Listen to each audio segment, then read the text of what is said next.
wabarakatuh. Saya Fadila Putri Afni dari kelas A PGSD 2020. Nah, dalam video ini saya akan menampilkan kegiatan wawancara bersama beberapa orang tua dari siswa sekolah dasar terkait dengan testimoni ataupun tanggapan dari para orang tua mengenai proses pembelajaran daring saat ini.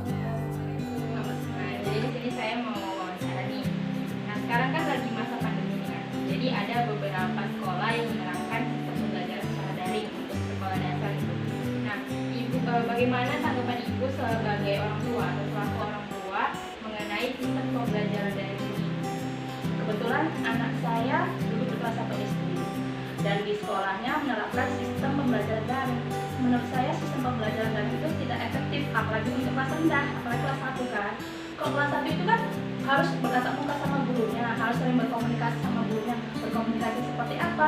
Ya, nggak semua kan kelas 1 itu berasal dari TK, ya kan? Ada sebagian TK ada yang enggak. Kalau misalnya kita lakukan pembelajaran daring, misalnya sebagian ada yang paham, sebagian nanti ada yang enggak. Jadi kan lebih susah menyampaikan apa materi yang akan dipelajari saat itu. Jadi sebagian murid ada yang nakal, ada yang mengerti, sebagian lagi ada yang enggak. Apalagi kalau orang tuanya yang masa bodoh sama anaknya, yang penting udahlah tulis aja apa yang dikasih gurunya, udahlah tulis aja, mau itu benar mau itu salah, yang penting dikerjakan. Nah, seperti itu. Jadi kan tidak efektif, apalagi tidak dipantau langsung sama gurunya kan. Ini siapa yang mengerjakan, orang tua apa anaknya? Kebanyakan kan anak kelas 1 itu, anak kelas rendah itu kan kebanyakan ada yang bisa nulis, ada yang enggak, karena apalagi pembelajarannya yang diberikan gurunya atau materi yang diberikan gurunya banyak, ya kan. Jadi lihat anaknya saja udah lihat, males lah mak, banyak kali mama aja nulis, terakhir kan bukan kerjaan mama, bukan kerjaan anaknya, kerjaan mamanya. Jadi menurut saya kalau bisa ya cepat-cepat lah dibuka sekolahnya, cepat-cepat lah anak SD, SMP, SMA itu melakukan tatap muka, karena apa? Pembelajarannya lebih efektif apabila kita tatap muka.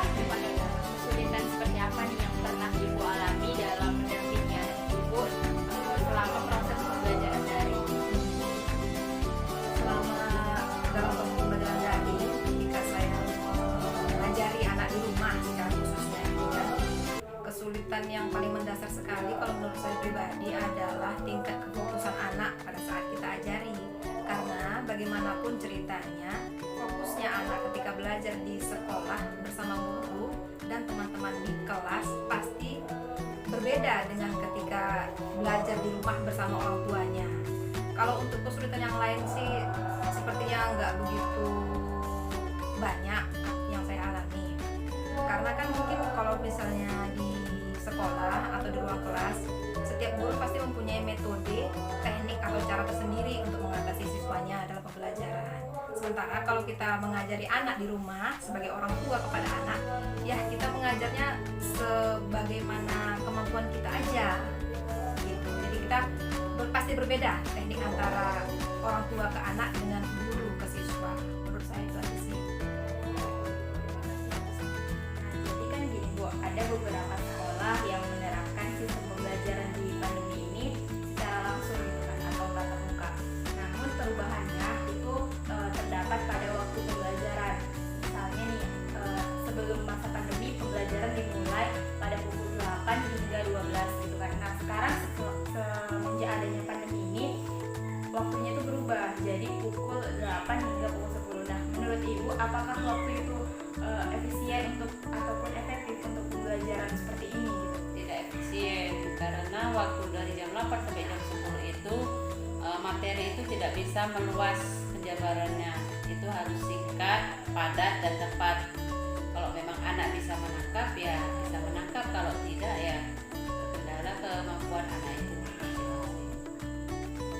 masing-masing. Dalam sistem pembelajaran yang saat ini semenjak pandemi kan pembelajarannya daring kan.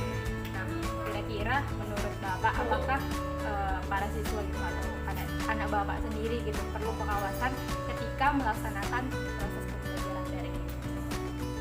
Kalau menurut saya sih sangat perlu, karena selama ini kan seharusnya pembelajaran itu sebelum daring, pembelajarannya kan di sekolah diawasi oleh guru. Sedangkan pembelajaran daring ini guru hanya memantau dari jarak jauh. meskipun tidak berjumpa langsung.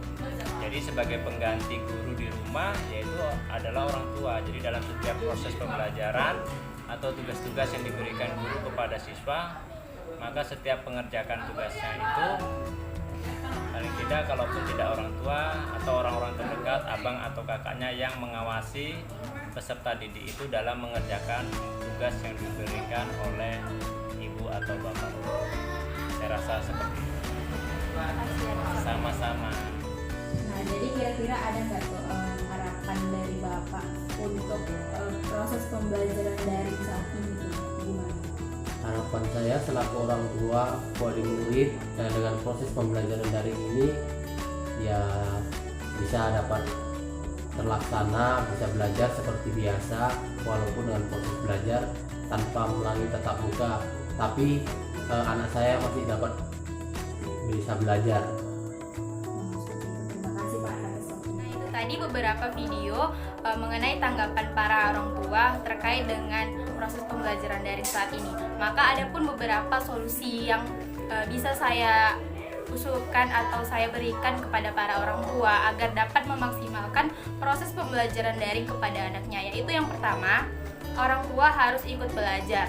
Nah, kenapa? Karena orang tua bisa membantu anak dalam menerangkan materinya gitu, atau dapat memberikan saran terkait dari materi pembelajaran anak tersebut. Nah, untuk itu para orang tua juga harus ikut mempelajari materi-materi apa yang telah dipelajari oleh anaknya.